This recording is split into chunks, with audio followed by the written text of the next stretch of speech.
allotted for debate in Committee on Supply for this evening has now expired. The Chair now recognizes the Honourable the Deputy Government House Leader. Thank you, Mr. Speaker. I move that you now do rise for the evening and report progress. Is it agreed? Agreed.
The Chair.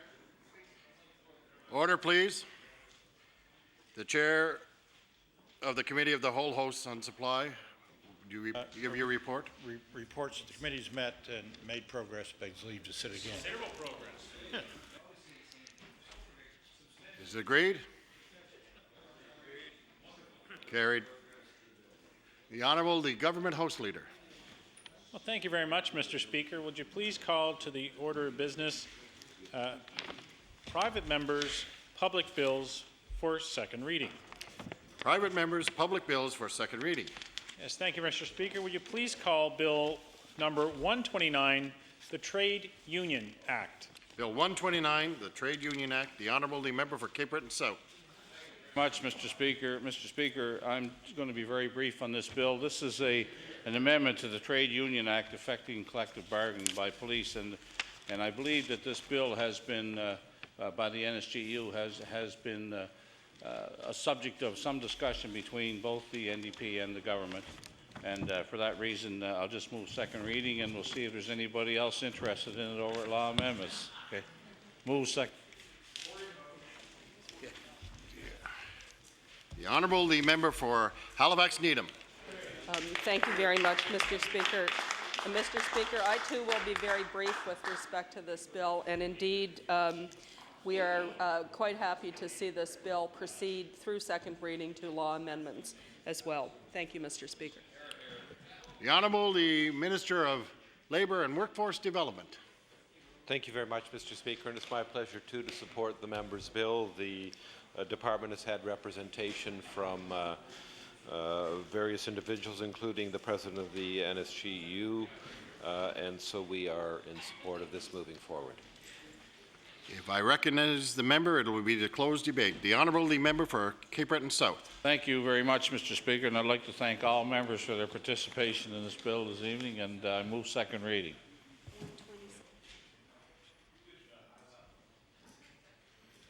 Ordered that this bill be referred. Oh, I'm sorry. Question? Everybody ready for the question? All in favor signify by saying aye. Aye. Against? Motion is carried. Bill 129, title and act to amend Chapter 475 of the Revised Statutes 1989, the Trade Union Act. Ordered that this bill be referred to the Committee on Private and Local Bills and allow amendments.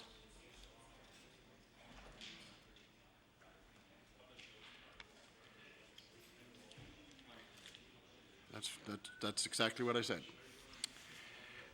Ordered that the bill be referred to the Committee on Private and Local Bills. And no, allow amendments on the Committee on Law. The Honourable the Government House Leader. Yes, thank you much, Mr. Speaker, and I agree, it's been a long day. But as we go into the wee hours this evening, Mr. Speaker, under private members' public bills, will you please call Bill number 3, the Public Utilities Act. Bill number 3, the Public Utilities Act. The Honourable, the member for Richmond. Thank you very much, Mr. Speaker. It's with pleasure that I rise in my place this evening to move second reading of Bill number 3, the amendments to the Public Utilities Act. Mr. Speaker, it's very direct in what this bill aims to do. It aims to give a voice to the hundreds, if not thousands, of small businesses throughout Nova Scotia when it comes to hearings in front of the Utility and Review Board in regards to applications to deal with power rates by Nova Scotia Power. Mr. Speaker, I want to commend our leader of our caucus, the Honourable Member for Annapolis, who upon his election has made the issues of small business owners one of his main priorities because, Mr. Speaker, as you're well aware, the leader of the party and a member from Annapolis has had a long career as a small business owner in the Annapolis area and certainly understands some of the challenges being faced by small businesses throughout Nova Scotia, the added cost of doing business, and one of those main costs, Mr. Speaker, is the cost of electricity. And as we know, there have been a number of hearings which have taken place over the last number of years due to applications being submitted by Nova Scotia Power for rate increases. Now, Mr. Speaker, for anyone who's had the opportunity to attend one of these hearings, it's quite the sight, to say the least, because, Mr. Speaker, what you see when you go in, and I've had the opportunity to go make a number of presentations on behalf of our caucus during the public session that was held by the Utility and Review Board, and when you walk in, you see lawyers that are there representing Nova Scotia Power. You see the lawyers that are there representing the Utility and Review Board. You see the lawyers who are there representing some of the larger industrial consumers in Nova Scotia, whether they be Bowater Mercy, whether they be the old Stora Forest, Stora Enso, which is now New Page in this Point Tupper, and a number of other large industrial customers which are there with their lawyers in order to be able to question representatives from Nova Scotia Power, some of the experts that they bring forward, and to be able to deal with some very significant and technical matters that are being addressed by the board as part of the rate application. Now, Mr. Speaker, I was pleased to see that in the last number of years we've recognized the need to give a voice to Nova Scotians at these hearings. They're very technical, it's not always easy to follow. There are thousands of pages of documents to go through as part of a regular rate hearing. And it's not reasonable to expect that all Nova Scotians would be able to take time out of their busy schedules or to fully understand the very technical nature of these rate hearings. And what was created, Mr. Speaker, was a consumer advocate who would be there on behalf of Nova Scotians. And Mr. Speaker, Mr. John Merrick has been doing this for the last number of years, and he is there to be able to ask questions. He, having a very long and distinguished career as a lawyer, having a broad range of experience during his legal career, and he has been the person that has been there to speak on behalf of Nova Scotians and to be able to ask questions and to be able, I think, Mr. Speaker, in many ways explain to Nova Scotians the process and whether, in his view, that the decisions of the board have been fair or whether there are matters that he would have wished to have gone differently. So if I can review all that, Mr. Speaker, you have the lawyers for the board, you have the lawyers for Nova Scotia Power, you have the lawyers for the large industrial customers, you have the consumer advocate. You have, Mr. Speaker, one large sector of Nova Scotia's economy which is impacted by the decisions when it comes to rate of electricity in this province are the small businesses themselves. Now, Mr. Speaker, I think Small Business Week is coming up. I don't think we've celebrated it yet. I believe it's sometime in this month of May. But when you see the figures of how many Nova Scotians are employed by small businesses, we know their importance to the Nova Scotia economy. So, Mr. Speaker, it was our belief, and certainly the belief of our leader, and when you look at this bill number, I think it says It speaks volumes of the priority our caucus and our leader placed in this legislation, because it's bill number 3. And before this, I believe the bill that was called was a 120 something. So 129, but this one's number 3, because our leader wanted to send a message right away of how important we feel for small businesses and the importance to give them a voice, not only here in this House, but to give them a voice in front of the Utility and Review Board. So the goal of this legislation is that whenever there'll be another appearance of Nova Scotia Power in front of UARB, that there will be a voice for small businesses. Now, Mr. Speaker, the question is, why do we need this?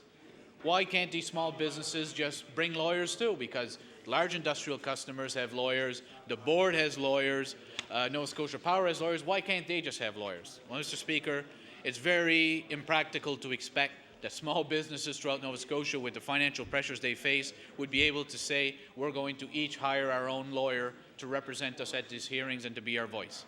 It's not practical. It's not practical to expect that small businesses are going to pool their monies together to be able to hire a lawyer and an advocate to be there for them during these rate hearings. So we believe, Mr. Speaker, that the government has a role to play in making sure that these small businesses have a voice. Because, Mr. Speaker, when one looks, we've had a number of rate increases over the years. If I look, in 2002, 3.1%, in April 2005, 6.2%, March 2006, 8.6%, it's a very significant one, and certainly in April 2007, 4.7%. Now, Mr. Speaker, this comes very timely as well, because the cost of electricity is increasing and there's fears that it's going to go even higher.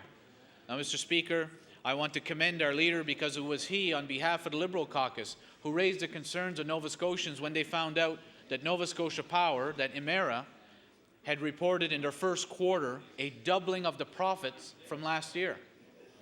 They went further to say that of the different companies that Emera controls, the bulk of that profit came from Nova Scotia Power.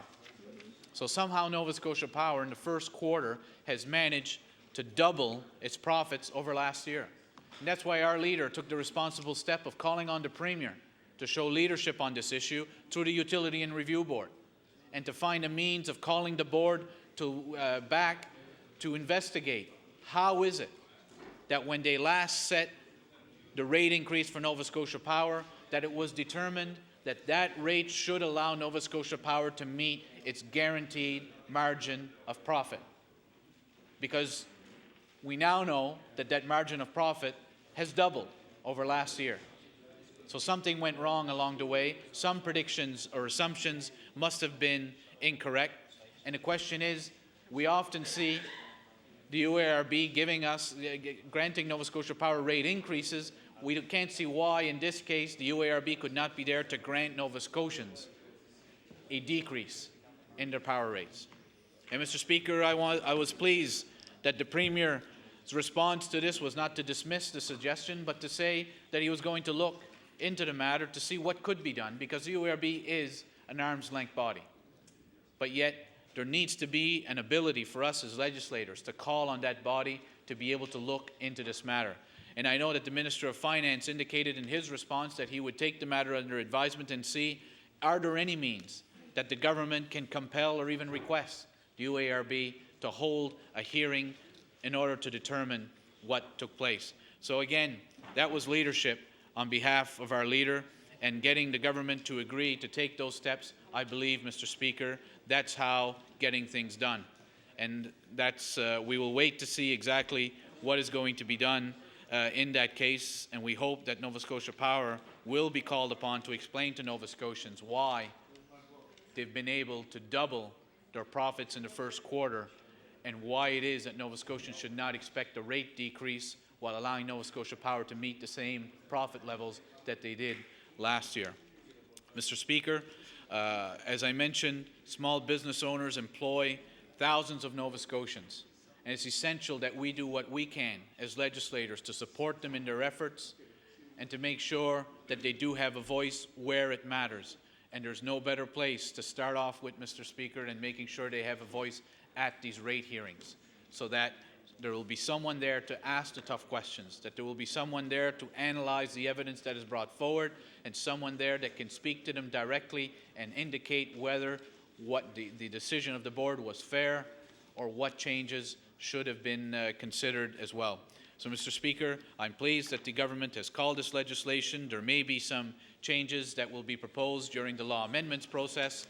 At the end of the day, I believe this is legislation which is good for Nova Scotians, which is good for this House, and at the end of the day, hopefully, will help strengthen small business owners throughout our good province of Nova Scotia. Thank you, Mr. Speaker. The Honourable, the member for Timberley Prospect.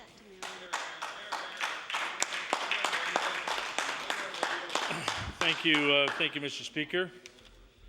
This Bill number 3, as brought forward by the Leader of the Liberal Party, is a worthy piece of legislation. As it proceeds through second reading and, of course, on to law amendments, it will be important that we have the opportunity to hear from small businesses throughout the province as they look at this piece of legislation and understand it is something that will help them as they continue to navigate their way through the Utility Review Board. Mr. Speaker, as a justice critic, of course, never being intimidated by lawyers is not a problem. Because after all, you have to look at the fact that they, on behalf of their clients, are representing them to the best of their abilities. Many people in the legal profession, of course, are doing a wonderful job, and when you arrive at the Utility and Review Board, the URB, let me tell you, it is an important part of the process in this province. It's an arm's length organization that has value. The consumer advocate in particular is playing an important role, and the member from Richmond is very clearly, as he pointed out, when you appear there in front of them or you're there for one reason or another to observe the operation, it is something that, of course, if you're not prepared for the bureaucracy as it unfolds in front of you, it's important that we have the ability to be able to help out small businesses when they look at this legislation. I'd like to point out to members, of course, that on May 5th, the Leader of the Opposition, the member from Cole Harbour, pointed out this resolution, and I think it's important that we read it into the record again so they are aware of the fact. Whereas Nova Scotians face rising costs for all forms of energy, including electricity, and whereas the Nova Scotia Utility and Review Board has allowed Nova Scotia Power profits to range from 9.3 to 9.8%, yet profits doubled in the first of 2008, and whereas the legislature has specifically empowered the UARB to conduct a special investigation, therefore, be it resolved that this House urges the URAB to investigate whether Nova Scotia power rates are unreasonable in light of expected 2008 profits, and to take whatever action is necessary to return unreasonable profits to the ratepayers. And let me assure you, Mr. Speaker, that was passed unanimously in this House.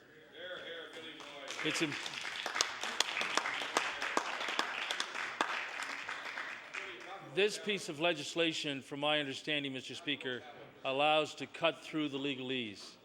Any piece of legislation that will allow small businesses, individuals, various people throughout our province that allows this to happen is something that this caucus is willing to support as it moves through the House to law amendments.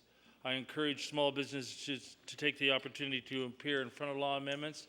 Law amendments, of course, is an important part of the process in this province of ours. It's an important opportunity for small businesses to appear in front of this important committee to make sure that they will speak in support of the legislation. If they have some suggestions and improvements, we look forward to hearing from them. But at this stage, Bill 3 is something this caucus is willing to support as it moves on to the next stage, as we face the possibilities of giving more voice to small business in this province. Mr. Speaker, thank you for the time this evening.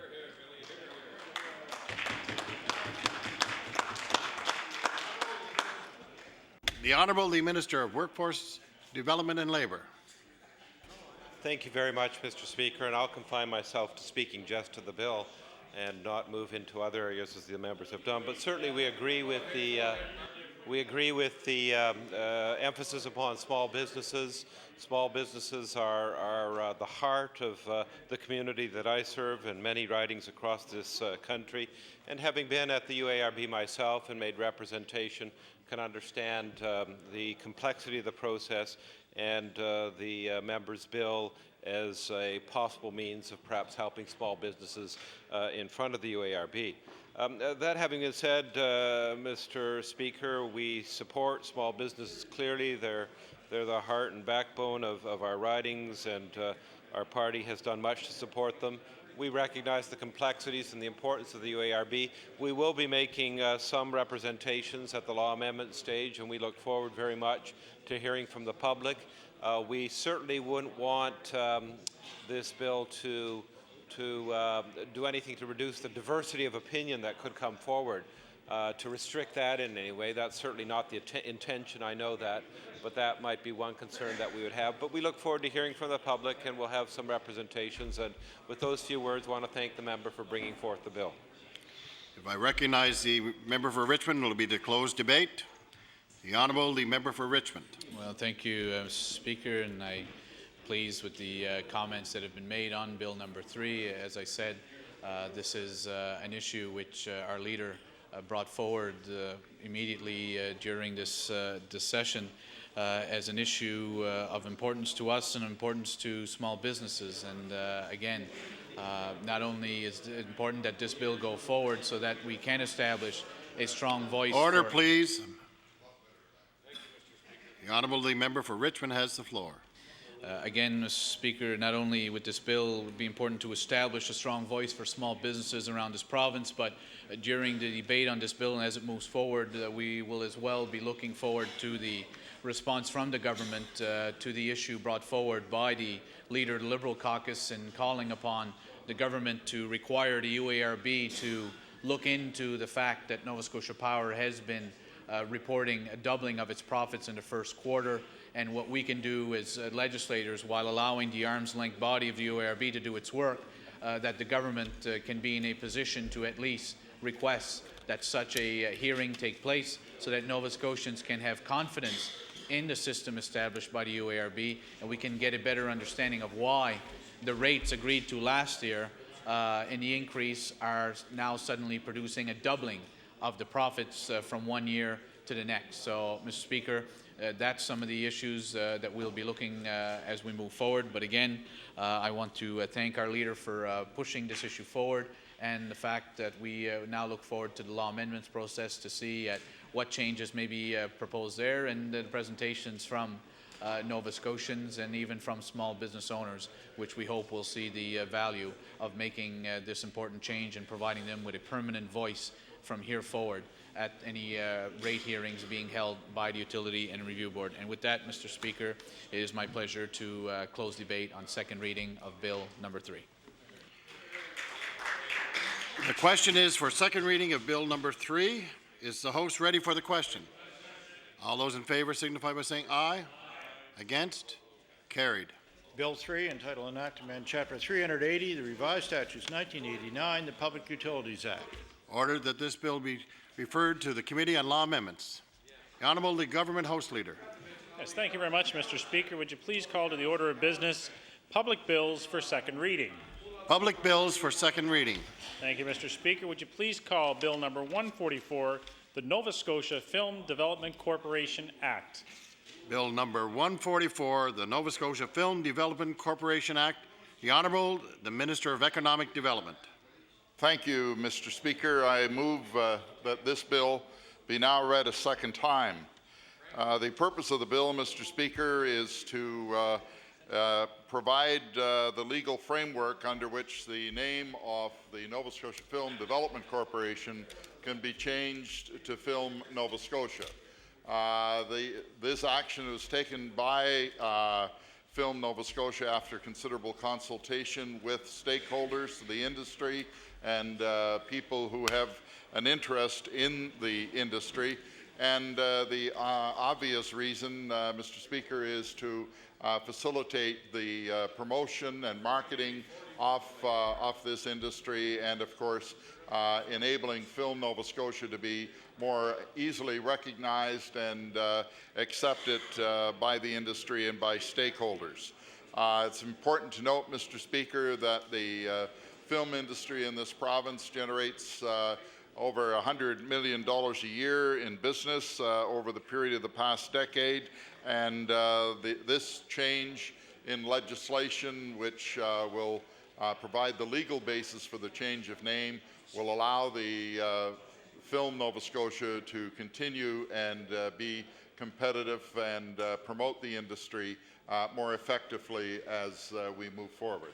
Thank you very much, Mr. Speaker. The Honourable, the member for Pictou East. Thank you very much, Mr. Speaker. I am very pleased to stand in this House and support Bill 144. I understand, Mr. Speaker, that the Minister had a press conference last week in relationship to the name change. And I thought that there was going to be an announcement there, but the name change is important. And certainly the new name, the Film Nova Scotia, is a more welcoming, friendlier name, I'm sure, than the Nova Scotia Film Development Corporation. And I too support this industry and recognize that it is worth over $100 million to the province of Nova Scotia annually, and that it has caused our province to place fourth in Canada as a filming area. And I would be remiss if I didn't mention not only do we have 4 seasons and so many beautiful coastal areas and pastoral areas like we have in the East River Valley of Pictou East, but we also have so many. I'm sorry, am I running out of time? Okay, I'm sorry. I'm sorry, Order, the Speaker. please. Order. The Honourable, the member for Pictou East. Thank you. I just wanted to mention the talent that we have here, and also I wanted to zero in on some of the great talent that we have coming from my constituency of Pictou East. Now, we're all familiar with the Trailer Park Boys, and certainly one of the stars in that, Mike Smith, is from the village of Thorburn, an area where I used to be the municipal councillor back in 1970, way back in 1970. And Mr. Speaker,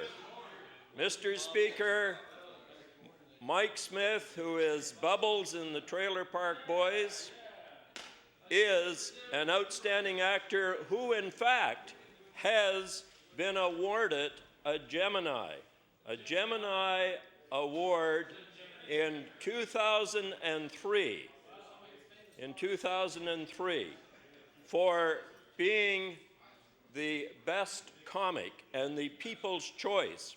And we also have Nigel Bennett in Pictou County, who is an outstanding actor and comes from Lynacy. He keeps being nominated time and time again for a Gemini. So I think that we do have a great film industry here in Nova Scotia. We are very supportive on this side of the House to that film industry, and I am very pleased that we Order, can please. have this bill go on to law amendments. And the evening is running by, so I will not say much more other than supporting the name change. Thank you very much. The Honourable, the member for Cape Breton South. Thank you very much, Mr. Speaker. And Mr. Speaker, I'm pleased to rise in support of this bill this evening. Order, please. Bill 144. And I noticed that while the name is changing, maybe we could have a renewed interest by the Film Development Corporation in coming back to Cape Breton with some of the business we've been talked about. And I can recall, we're talking about all of the things that are happening in Nova Scotia with the film industry, and what comes to mind is some of the things that happen on Cape Breton Island. I refer to, of course, the television series Pit Pony. I refer to Squantos, the Waterford Girl, Bay Boy, all of the productions that were done over the years by the Film Development Corporation, or Film Nova Scotia now. And I can also recall, Mr. Speaker, pleading with this House time and time again to level the playing field by increasing the tax credit system that would permit the film agencies that want to come to Nova Scotia to have an option to go to Cape Breton, or indeed to any other area outside of Halifax Regional Municipality, in order to spread the work around. And you know, Mr. Speaker, we do have the infrastructure in Sydney. It's well known. If you go to Point Edward, you can see the sets that were left there. You can see the sound stage that's now turned into a warehouse. You know, so while I applaud the name change, and I do applaud what the Film Authority is doing in Nova Scotia, I just wish a little bit of that would come east to Cape Breton, because we do have people down there that have been trained in the film industry, that are proficient in what they need to do to promote the film industry. And where are they at? They're working in Halifax, or they're working out west, or they're working somewhere else. They could be working in Sydney or the surrounding area on productions. So while I would welcome this change this evening, and also, Mr. Speaker, I welcome the change in the tax credit system, which indeed has improved, and I would hope that that will lead to a renewed interest in the film industry coming to Cape Breton. And believe me, we have lots of actors in Cape Breton that can take advantage of it. So I would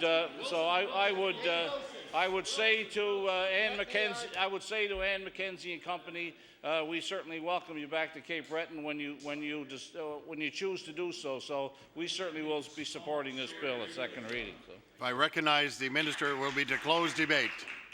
The Honourable the Minister of Economic Development. Well, thank you very much, Mr. Speaker, and I don't expect that there will be any Geminis arise out of tonight's performances, but I do appreciate very much the words of support for the honourable members, and in particular the member for Cape Breton South pointing out the expanded tax credit, and the fact that that will indeed help the Film Nova Scotia in its efforts to spread the work of this industry throughout all parts of the province, and I include, of course, Cape Breton in that description.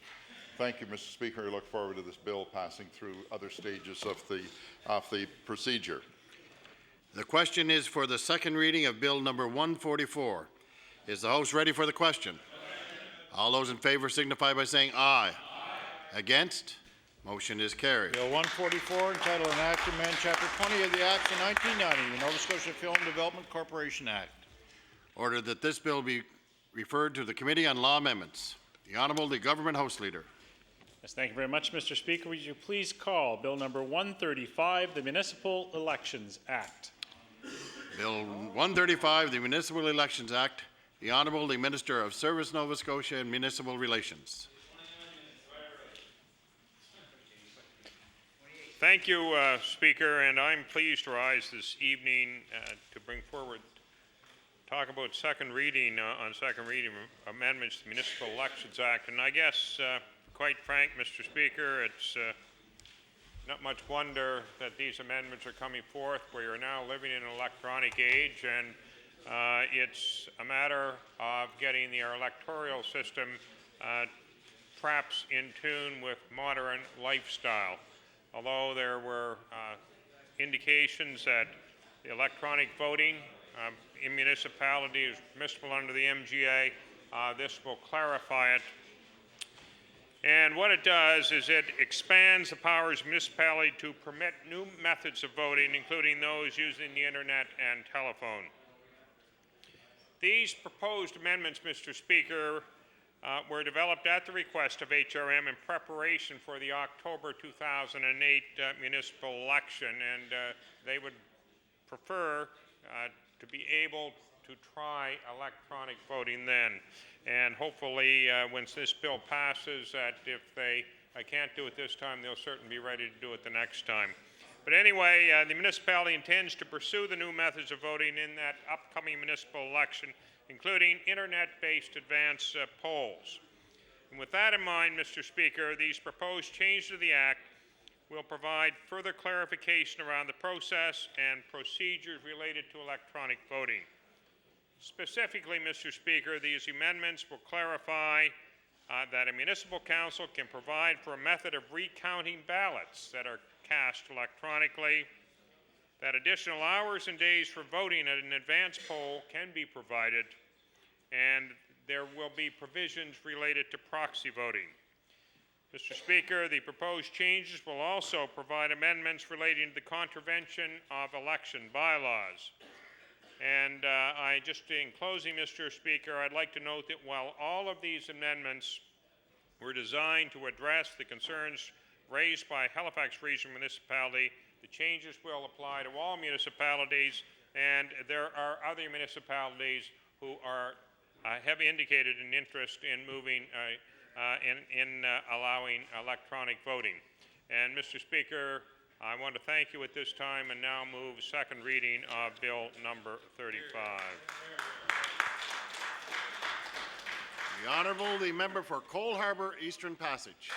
Thank you, Mr. Speaker.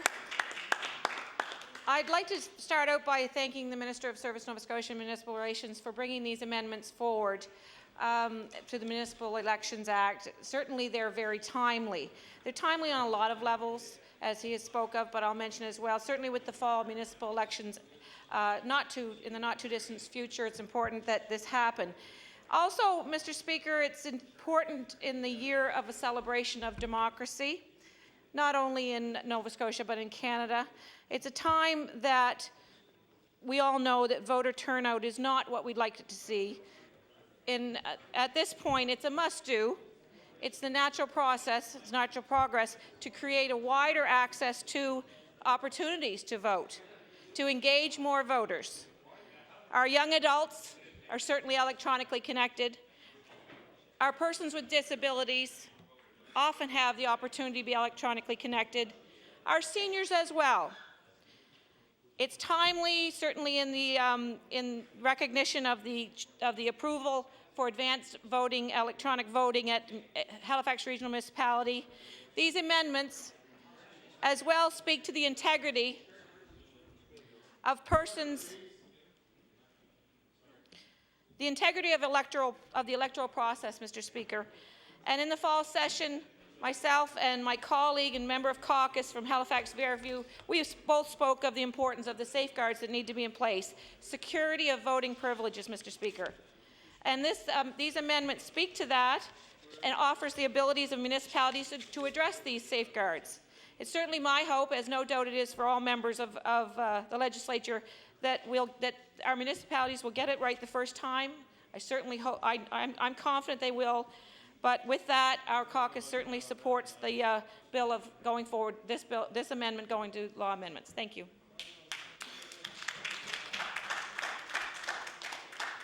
The Honourable, the member for Halifax Clayton Park. Thank you very much, Mr. Speaker, and I'm pleased to rise today to just say a few words about Bill 135, which is an act to amend the Municipal Elections Act. And certainly we did have the opportunity to talk about HRM's aspirations about employing electronic voting in the coming election and looking at alternate ways of engaging the citizens in the electoral process. And this year being the year for municipal elections this October, I think it's timely and important that we put in place the legislative framework that allows these changes to be adopted. I was particularly noting the ability to clarify such things as the hours of voting, because advance polls will be quite different if you're voting online or voting by telephone rather than in person at a specified place. So we have to look at it as breaking new ground. I do applaud HRM for taking this step and asking for us to move in this direction. I think there are a number of other municipalities in Nova Scotia that are watching very carefully and will want to emulate this change, provided all goes well, or they'll certainly learn from HRM's experience. But I think HRM has put a lot of thought into it, and with these enabling clauses and the clarification around their ability to control the integrity of the process, and particularly to impose fines or create offences where any of the intended use of these electronic means are not are not properly followed. I think that's important because of the supreme importance, really, of our democracy. As was mentioned, this is Democracy 250 that we're celebrating this year, and anything that we can do that draws attention to a more vital and engaging democracy is important. And I think that particularly for the younger Nova Scotians, we have to align ourselves with the times and show that we can also adapt and change. And while we're looking at that, Mr. Speaker, I think it's notable that our own legislature does not recognize online petitions. And we've had that discussion here a number of times, but I think this is an opportune time to mention it once again, knowing that the government, of course, will be listening carefully and would like to find a means to be leaders in that regard. In this year alone, Mr. Speaker, the government has used online or the internet for getting budget feedback for the first time and use that in crafting the budget. There have been 2 online petitions at least sponsored by the government, one along about the Atlantic Accord, intended to pressure Ottawa, and another around safe communities, also intended to bring attention to the widespread support for our province's stance on safe communities. And yet these petitions are not recognized here in the House. So, Mr. Speaker, I know that that is a matter of grave concern that you will perhaps have an opportunity to address at some future time. But I think at the moment we can certainly commend HRM for in their realm for breaking new ground, looking at online and telephone and other means of engaging voters in the process so that they can improve the number of Nova Scotians that, or in this case, number of residents of HRM who will in fact vote. The numbers have been particularly low, and it's really important that we get more people attracted to cast their ballot and have their say in municipal elections. And I hope that at some point this will become a model for the province as well. And with that, Mr. Speaker, we look forward to hearing if anybody has comments at law amendments, and we will be following the process. Thank you. If I recognize the minister, it will be to close debate. Thank you, Speaker, and I want to thank the members on the opposite side of the House for supporting this bill. Just a couple of things about maybe why this is needed a little bit. We had a municipal by-election in HRM on Saturday, and I think 22% turned out. The vote count was 22%. The last provincial by-election that we had, I believe the voter turnout was 44%. Mr. Speaker, clearly everybody understands that not enough people are now taking their democratic responsibility seriously enough, and if this will help do this, a couple of examples where they went electronic back in 2003 in Markham and Peterborough, Ontario, and they found that when they allowed electronic balloting, there was a 300% increase in the advance poll. So, Mr. Speaker, with those few comments, I would ask you to take the vote on second reading. The question is for the second reading of Bill 135. Is the House ready for the question? All those in favor signify by saying aye. Aye. Against? Motion is carried. 135, entitled an act to amend Chapter 300 of the Revised Statutes 1989, the Municipal Elections Act. Order that this bill be referred to the Committee on Law Amendments. The Honourable the Government House Leader. Yes, thank you very much, Mr. Speaker. Would you please call Bill number 138, the Municipal Government Act? Bill 138, the Municipal Government Act. The Honourable the Minister of Service, Nova Scotia and Municipal Relations. Shut this down tonight, because I've got about 15 minutes. Mr. Speaker, I thank you very much, and I'm pleased to stand before the members of the House for second reading of Bill 138, which calls for several amendments to the Municipal Government Act. And these proposed amendments are a result of consultation with the UNSM, Halifax Regional Municipality, and other municipalities. And what I'm just going to go through these things very quickly. The amendments will allow municipalities to adopt bylaws that regulate the removal of existing trees or vegetation on residential property. In other words, you can't clear cut in anticipation that development will take place sometime. That applies not to large subdivisions, but not to the small ones. and they don't apply, obviously, to agriculture or forestry operations. These amendments are also in line with the government's overall green plan. Other changes involve imposing time limits on the Utility and Review Board with respect to planning appeals. It will give the Utility and Review Board, it's proposed they have 45 days in which to commence a hearing relating to a planning appeal, and after all the information is submitted, 60 days to render a decision. Mr. Speaker, the memorandum of understanding that the province entered into with UNSM this past November provides for the appointment of municipal auditors general, and at this time changes are being made or proposed to the MJ, which will provide the authority for this, and clearly the establishment of a municipal auditor general will provide for additional transparency. However, I should add, Mr. Speaker, that there is going to be about a year's consultation on this, and this is really enabling legislation at this time. And, Mr. Speaker,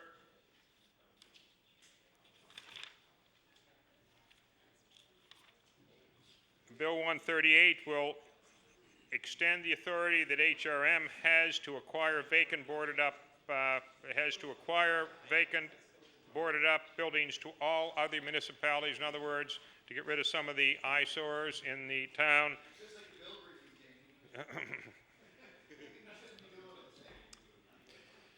Other changes in the bill, Mr. Speaker, stem from requests to the UNSM relate to restricted dogs. And, Mr. Speaker, I think other people have seen the rest of the bill, and with that, I will move second reading of Bill 138. The Honourable, the member for Cole Harbour, Eastern Passage. Thank you, Mr. Speaker. And again, I thank the Minister for bringing these amendments forward. Certainly this bill is a mishmash of a significant number of housekeeping amendments, much of which I won't need to speak on. But there are a few that I think it's important to share some points.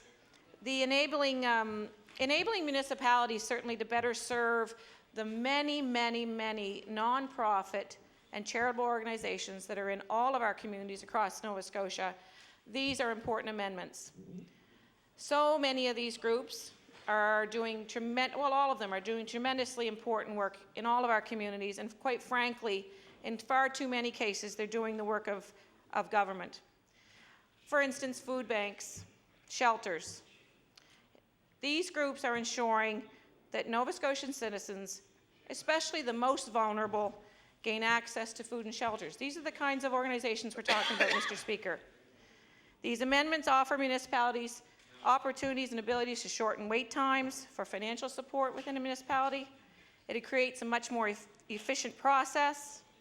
Certainly a better use of, or potential better use of staff resources and committees of council resources, who often have to move forward with the deliberation of these organizations that would normally would have an opportunity to come through quickly. Mr. Speaker, concerns around boarded up buildings and vacant buildings certainly, unfortunately, can be found in all of our communities. So I am particularly pleased to see these amendments to help the municipalities more effectively deal with them. Another important part of these amendments that I'm pleased to see deals with concerns around the loss of treed lots, natural vegetation. This issue is particularly relevant in my riding of Cole Harbour and Eastern Passage, Mr. Speaker. Large-scale tree removal on so many suburban lots is a concern to my residents. Development is happening at an exponential rate in my riding. As municipal councillor and now as the MLA, I hear of the devastating effects of this scale of tree removal. Mr. Speaker, not only a loss of natural beauty of these trees, but ground and stormwater management often goes unchecked until an abutting property owner has been flooded out due to the inability of our natural vegetation to absorb the rainfall. Order, please. The chatter's getting too loud. The Honourable, the member for Cole Harbour, Eastern Passage. These amendments are important amendments. I believe they should be going through, but the ability for our municipalities to have an effect with these changes certainly require policing. We know that so often the trees are removed, then they beg for forgiveness. This, I believe, is a step in the right direction. Mr. Speaker, issues relating to dogs has me a bit more concerned in this amendment. Having been on municipal councillor, I certainly am aware that municipalities already have abilities to deal with dangerous dogs. I'm not quite sure why this is included, so I'll wait to hear the submissions by the public on this one. Enabling amendments to allow municipalities to engage more residents in important planning issues is very positive, Mr. Speaker. Many times, planning decisions affect a much wider catchment area than is currently being notified. This is a positive response to a very current issue that's going on here in the capital. HRM by design, for example, has the ability to affect the downtown Halifax and Dartmouth area. But frankly, it will affect, all those decisions will affect the greater municipality, as those residents have a vested interest in what is happening in the downtown capital. The tightening up, Mr. Speaker, of the rules of the UARB, the timelines are a positive step, I certainly believe, for due process. The issues that are being addressed in this are an ongoing concern and often debated in councils across the province. But I have to say that we do have concerns around the costs that are being associated, potentially being associated in these amendments. Much of the costs for the UARB hearings are already incorporated. Order, please. Incorporated into permits and planning costs. They're there to make sure that in the event that something should go forward to an appeal, they're being captured. So I'm concerned that this is a source of an opportunity for a sense of a double dipping here. It's also another deterrent, Mr. Speaker, to the public being able to add, or at least being encouraged to add, their voice in the process that is in place for them. So we have very serious concerns about this. The Municipal Auditor General, Mr. Speaker, certainly we're supportive. It will be a great help not only in the HRM area, but certainly all municipalities. My colleague and member for Halifax Needham has a private member's bill on this very issue, so we're pleased to see this come forward. The Memorandum of Understanding for the UNSM is an unwritten memorandum. It's a bit unclear, but I am glad to hear that these amendments have the potential to address some of what's in that understanding. To take a year to work out the details, I guess all I would add is that it appears this government likes to take the time, a long time in so many cases, Mr. Speaker, in the interest of getting it done. And I just hope that in this case, that it doesn't take too long. But for now, Mr. Speaker, we're prepared as a caucus to move this into law amendments, and I look forward to the public input on these issues. Thank you. The Honourable, the member for Halifax Clayton Park. Yes, thank you, Mr. Speaker. It's a pleasure for me to rise at this hour for just a few minutes to talk about Bill 138. I know that the clock is ticking, but this is an important bill in the sense that it covers a lot of different issues. It is a basket of changes, essentially. I wanted to thank the Minister for his staff taking the time to come and brief myself and our staff about what was in it, because it has got a lot of different items that are covered, and we do appreciate it when the time is taken by the staff of government to let us know why things have come forward. It takes some of the guesswork out of it. There are a number of things I think that do stand out in this bill. Again, we certainly support the idea of individual municipalities being able to identify the nonprofit and charitable and volunteer-driven organizations that would be eligible for tax exemptions, and that they should do that in the most expeditious way possible. So that helps a lot, because those organizations are the heart of all of our communities. So we want to support them as much as we can, and we know that the municipal councillors feel the same way. On the side of the vacant buildings, that is something that HRM has had the power to do, I believe, in terms of acquiring boarded up and vacant buildings, and it's been a tremendous advantage.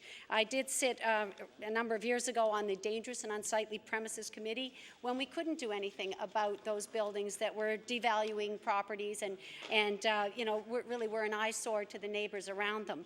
So I think it's very important that that be extended to all municipalities. And I'm particularly pleased, Mr. Speaker, to see the enabling legislation there to allow municipalities to enact tree bylaws and protect trees within their boundaries. HRM is known, or Halifax certainly was known as the city of trees, and we have had no control over the cutting of trees. And I know the member from Cole Harbour Eastern Passage had mentioned the extreme rate of development in her area, and I can attest to the same thing in Clayton Park. We have had acre upon acre of new areas developed, and the standard procedure is to cut all the trees and blast all the rock, and then do a little bit of replanting at the other side. Now, in about 15 years, the properties start to look rather nice again, but we lose all those trees in the meantime, and it's very alarming to people, particularly if they've lived in that neighborhood for quite a long time. So I see there's one control on that in the serviced areas, the lots have to be at least 3 lots or more, I believe, and in an unserviced area, 10 lots or more. So I think that, you know, is some protection. It would be worth noting that along the Bedford Highway in about the year 2000, a very large area was cut that was all privately owned. There are now 2 large apartment buildings sitting on that lot that it cut all of the hemlock trees right up to the edge of Hemlock Ravine Park, which is very important in that neighborhood, and in fact left all those trees in the park very vulnerable. And it created a real outcry in our municipality for something to be done to allow us to control the number of trees that are cut on a lot. And I know the City of Toronto and many other cities have bylaws that do control tree cutting. And I think it would be probably proper to mention Linda Mosier, who's been asking for this change for quite some time. She's an active member of council, and I know I supported her at that time when she brought it to HRM Council. The introduction of a municipal auditor we think is a very good idea, Municipal Auditor General. Again, that will increase accountability and transparency, having Auditor General reports, someone else that we can turn to, just as we do in the province when there are issues that really do require an independent and careful analysis. And so I think that will help. I'm not sure in this case why it takes a full year, since we have models that would be available to look at. Yeah. Okay. If it has to do with notification, I guess we could do that. But I think it is important, and I know it has the support of the municipalities and the UNSM, so I think that is very important as well. On the provisions around the UARB, the timelines and tightening those up, I think that's really important from a development point of view, because we have heard time and again how delayed our processes are here, that in fact they're costing developers a tremendous amount of money in appeals and in delays. And as much as it's important to protect the integrity of our city and our buildings and our built heritage, it's also important that we remain a vibrant and a good place to do business. And so just giving more timelines and more certainty around what a developer or any builder is getting involved with is important. But I will say as well, Mr. Speaker, that Clause 19 does raise a bit of a red flag, and we'll be interested to see if there are comments about that at the Law Amendments Committee. And that is the clause that suggests that the Nova Scotia Utility and Review Board may impose costs in planning-related appeals, which I think might be interpreted as costs if these appeals perhaps are frivolous or repetitive or something of that nature. So I'm not entirely sure how that's going to play out, Mr. Speaker, but we will certainly, we feel the majority of these changes that are outlined in the Act are called for. I know that they are enabling and things that the municipalities are looking for. So, Mr. Speaker, with that, we look forward to it coming to law amendments. Thank you very much. If I recognize the minister, it will be to close debate. The Honourable, the Minister of Service, Nova Scotia and Municipal Relations. Thank you, Speaker. I want to thank colleagues on the opposite sides of the House for their helpful interventions, and I ask you now to call the vote for second reading of Bill 138. The question is for the second reading of Bill number 138. Are you ready for the question? All those in favour signify by saying aye. Against? Motion is carried. 138, entitled an Act to amend Chapter 18 of the Acts of 1998, the Municipal Government Act. Order that this bill be referred to the Committee on Law Amendments. The Honourable, the Government House Leader. Yes, thank you very much, Mr. Speaker. That concludes the government's business for today. I move that the House do now rise and meet again tomorrow at the hour of 12 noon to midnight. And Mr. Speaker, apparently my enthusiasm is not shared, so we'll go 12 noon to 8 p.m. maybe? Okay. Mr. Speaker, government business following the daily routine, not to curb your enthusiasm, I know. Following the daily routine, Mr. Speaker, we'll go into the debate into supply. We'll have the estimates debate. Following that, we will come back to government business. We will have public bills for second reading, and in there we'll include Bill number 120, 127, 130, 131, 133, and 146, as well as private members' public bills for second reading, Mr. Speaker, which will include Bill number 81, the Domestic Violence Elimination Act, as well as Bill number 121, the Assessment Act. And I move that we do now rise. So moved. Agreed. The House will now rise and meet again tomorrow at 12 o'clock.